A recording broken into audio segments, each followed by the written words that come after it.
Ce soir, les téléspectateurs de TMC pourront replonger dans la nostalgie du cinéma français avec le film Taxi 3 de Gérard Krawczyk, 2003.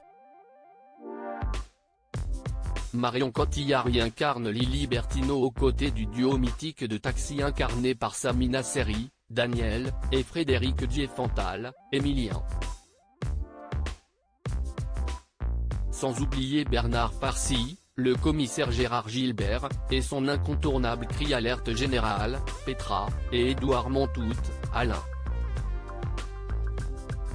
En 2002, année à laquelle le troisième volet de Taxi a été tourné, Marion Cotillard est considérée comme l'étoile montante du cinéma français en grande partie grâce à son rôle dans Taxi qu'elle joue depuis le premier volet en 1998. La même année, en 2002, Marion Cotillard partage la vie d'un autre acteur, Stéphane Guérin-Tillet.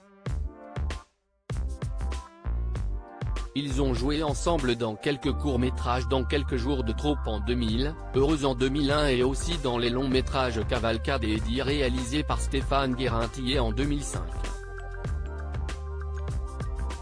Les deux tourtereaux se séparent la même année.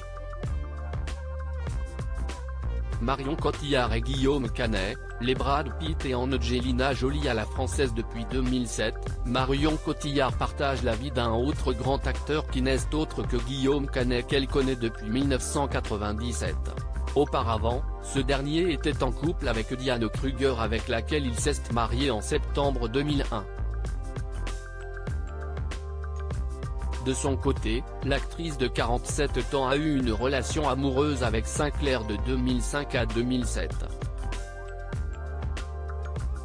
Surnommés les Brad Pitt et Angelina Jolie à la française, Marion Cotillard et Guillaume Canet ont joué dans de nombreux films ensemble dont, le film de Yann Samuel, Jeu d'enfant, 2003, où ils jouaient respectivement les rôles de Sophie et Julien, Le dernier vol de Karim Dridi, 2009, Les petits mouchoirs de Guillaume Canet lui-même, 2010, et plus récemment dans Astérix et Obélix, l'Empire du milieu de Guillaume Canet dont la sortie est prévue en 2023.